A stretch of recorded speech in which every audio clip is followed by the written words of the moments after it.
بس یہ حکومت گئی۔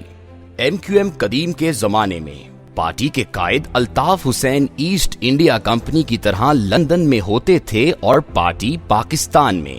قائد محترم لندن سے خطاب فرمایا کرتے تھے اور پارٹی قائدین، سینیٹرز، ایم این ایز اور ایم پی اے سمیت پورا ملک اس لائیو خطاب سے لطف اندوز ہوتا تھا، اور ان میں سے جو بھی شخص حکم عدولی کرتا تھا وہ سیکٹر کمانڈر کی درگت کا نشانہ بنتا تھا۔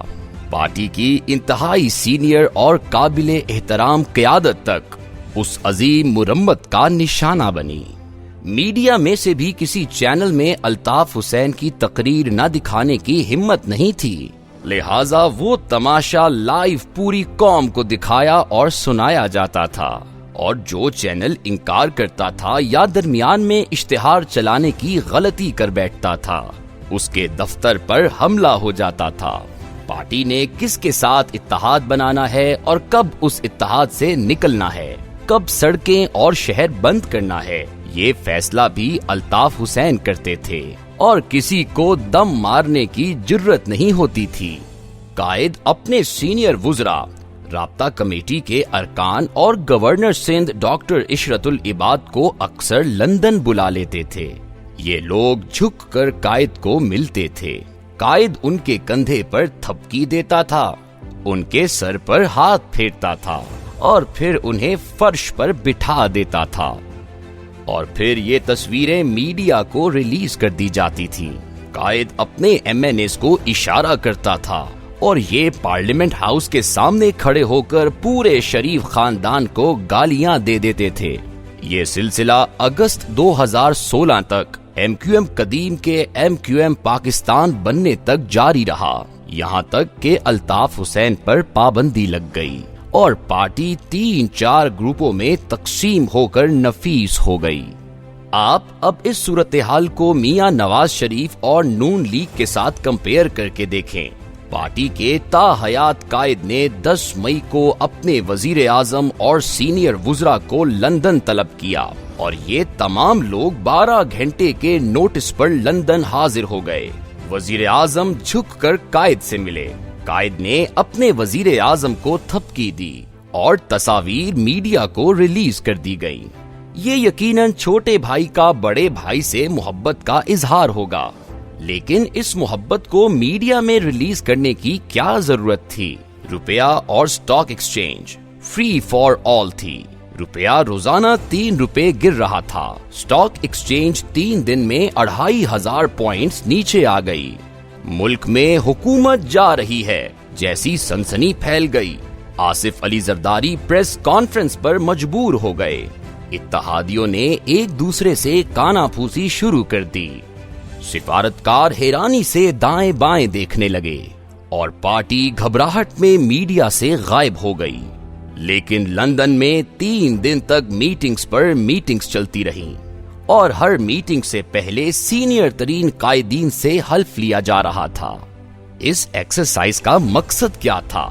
شاید میاں نواز شریف عوام، اتحادیوں، پارٹی اور اسٹیبلشمنٹ کو یہ پیغام دینا چاہتے تھے: طاقت کا اصل سرچشمہ میں ہوں۔ حکومت، اتحاد اور پارلیمنٹ کا فیصلہ پی ڈی ایم یا شہباز شریف نے نہیں کرنا، میں نے کرنا ہے۔ اور قائد کی اس سیاسی لذت میں معیشت کا رہا سہا بھرم بھی ختم ہو گیا۔ سوال یہ ہے، یہ کام جب الطاف حسین کرتے تھے تو نون لیگ ایم کیو ایم کا مذاق اڑاتی تھی، اور آج اگر یہ لوگ اس ملک کو ایسٹ انڈیا کمپنی بنا رہے ہیں، قائد لندن میں بیٹھ کر ریموٹ کنٹرول سے حکومت چلانا چاہتے ہیں، تو کیا نون لیگ کو اس عظیم کارنامے پر مبارکباد پیش کرنی چاہیے؟ ملک میں اس وقت عملاً 2 وزیر اعظم، 2 وزیر خزانہ، 2 وزرائے اعلیٰ اور 2 صدور ہیں۔ میاں شہباز شریف وزیر اعظم ہیں، لیکن پیٹرول کی قیمتیں نہ بڑھانے سے لے کر وزارتیں دینے اور واپس لینے تک کے فیصلے میاں نواز شریف لندن سے کر رہے ہیں۔ مفتہ اسماعیل وزیر خزانہ ہیں، لیکن فیصلہ سازی اسحاق ڈار کے ہاتھ میں ہے۔ حمزہ شہباز 12 کروڑ لوگوں کے وزیر اعلیٰ ہیں، لیکن پی کے ایل آئی اور مری کے حالات سے لے کر افسروں کے تبادلے تک تمام فیصلے میاں شہباز شریف کر رہے ہیں اور عارف علوی صدر ہیں، لیکن صدارتی اختیارات عمران خان استعمال کر رہے ہیں۔ اس صورتحال میں صرف 2 عہدے بچے ہیں، آرمی چیف اور چیف جسٹس۔ اگر خدا نہ خواستہ یہ بھی اسی صورتحال کا شکار ہو گئے تو ملک کا کیا بنے گا؟ یہ صورتحال مزید کتنا عرصہ چل سکے گی؟ میرا خیال ہے یہ حکومت زیادہ عرصہ نہیں چل سکے گی۔ حکومت کسی بھی وقت ختم ہو جائے گی۔ کیوں؟ اس کے 6 بڑے اشارے ہیں۔ پہلا اشارہ، یہ سسٹم اگر چل سکتا تو میاں نواز شریف اور اسحاق ڈار واپس آ چکے ہوتے۔ یہ اگر نہیں آ رہے تو اس کا مطلب ہے نون لیگ نے اسمبلیاں توڑنے اور نئے الیکشن میں جانے کا فیصلہ کر لیا ہے۔ دوسرا اشارہ، پنجاب میں حکومت بنے 17 دن ہو چکے ہیں، لیکن سب سے بڑا صوبہ ابھی تک کابینہ کے بغیر چل رہا ہے۔ یہ حقیقت بھی بول رہی ہے صوبائی کابینہ کے معاملے پر ڈیڈ لاک موجود ہے، اور یہ ڈیڈ لاک حکومت کو جلد فارغ کر دے گا۔ تیسرا اشارہ، عمران خان اپنی تقریروں سے ملک کو تنور میں جھونک رہے ہیں۔ ہم سب تیزی سے سیاسی تصادم کی طرف بڑھ رہے ہیں، لیکن کوئی عمران خان کو روک نہیں رہا۔ کیوں؟ کیونکہ حکومت اسٹیبلشمنٹ کی طرف دیکھ رہی ہے اور اسٹیبلشمنٹ حکومت کی طرف، مگر کوئی بھی یہ ڈھول اپنے گلے میں باندھنے کے لیے تیار نہیں۔ میاں نواز شریف نے عمران خان کی ذمہ داری اپنے سر لینے سے انکار کر دیا ہے۔ ان کا کہنا ہے، یہ جن کی تخلیق ہے وہ جانے اور یہ جانے، ریچھ جانے اور کلندر جانے، ہمیں اس سے الجھنے کی کیا ضرورت ہے؟ لہٰذا اگر حکومت کا چلنے کا ارادہ ہوتا تو پی ٹی آئی کے لیے اکیلا رانا ثناء اللہ ہی کافی تھا، مگر یہ لوگ گالیاں کھا کر بھی خاموش بیٹھے ہیں۔ کیوں؟ کیونکہ یہ اس کار خیر کے لیے اسٹیبلشمنٹ کی طرف دیکھ رہے ہیں، اور اسٹیبلشمنٹ کا خیال ہے حکومت یہ ہیں، لہٰذا عمران خان ان کی ذمہ داری ہیں۔ حکومت کو چلانا ہماری ڈیوٹی نہیں۔ چوتھا اشارہ، یہ تاثر نون لیگ کے اندر بڑی تیزی سے بڑھ رہا ہے، ہمارے ساتھ ہاتھ ہو گیا ہے، ہم سازش کا شکار ہو گئے ہیں۔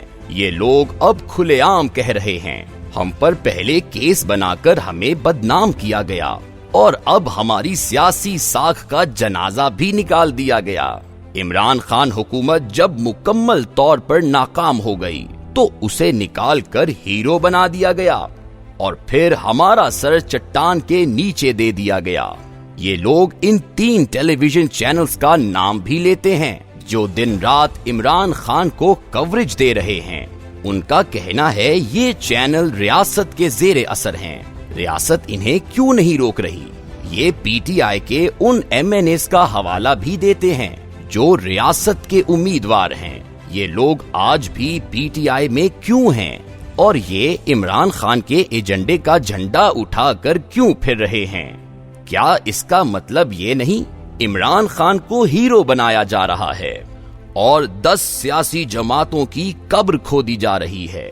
پانچواں اشارہ، پاکستان روزانہ 4,32,000 بیرل پیٹرول خرچ کرتا ہے، ہم ملک میں صرف 70,000 بیرل پیٹرول پیدا کرتے ہیں، لہٰذا ہمیں روزانہ 3,62,985 بیرل پیٹرول امپورٹ کرنا پڑتا ہے۔ اس کی ویلیو روزانہ $39 ملین بنتی ہے۔ ہم اگر $39 ملین کو 30 سے ضرب دیں تو یہ 1,17 کروڑ بنتے ہیں، جبکہ گیس اور باقی امپورٹس اس کے علاوہ ہیں، اور دوسری طرف ہمارے پاس ڈالر تقریباً ختم ہو چکے ہیں، اور دوست ممالک اور آئی ایم ایف ہمیں امداد دینے کے لیے تیار نہیں ہیں۔ چنانچہ ہم اگر فوری فیصلے نہیں کرتے تو ہم 1.5 ماہ بعد پیٹرول امپورٹ نہیں کر سکیں گے، اور یوں بجلی بھی بند ہو جائے گی، ٹرانسپورٹ بھی رک جائے گی، گاڑیاں بھی نہیں چلیں گی، اور فلائٹس بھی معطل ہو جائیں گی۔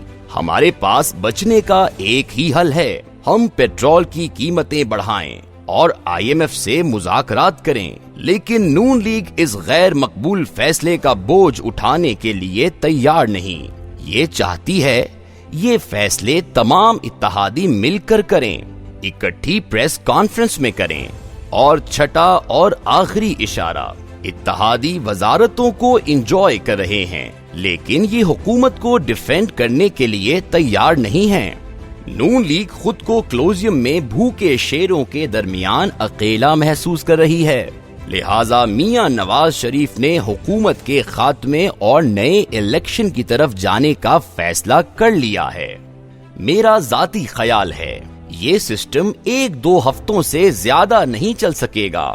یہ لوگ عبوری حکومت بنا کر مشکل فیصلے اس کے کندھوں پر ڈال دیں گے، اور اگر اسٹیبلشمنٹ یہ حکومت رکھنا چاہتی ہے تو پھر اسے کھل کر حکومت کا ساتھ دینا ہوگا۔ عمران خان کی ذمہ داری بھی اپنے کندھوں پر اٹھانا ہوگی اور اتحادیوں کو وزیر اعظم کے ساتھ بٹھا کر کڑوے فیصلوں کے کڑوے گھونٹ بھی بھرنا ہوں گے، ورنہ یہ حکومت گئی اور اس کے بعد ہم سری لنکا ہوں گے۔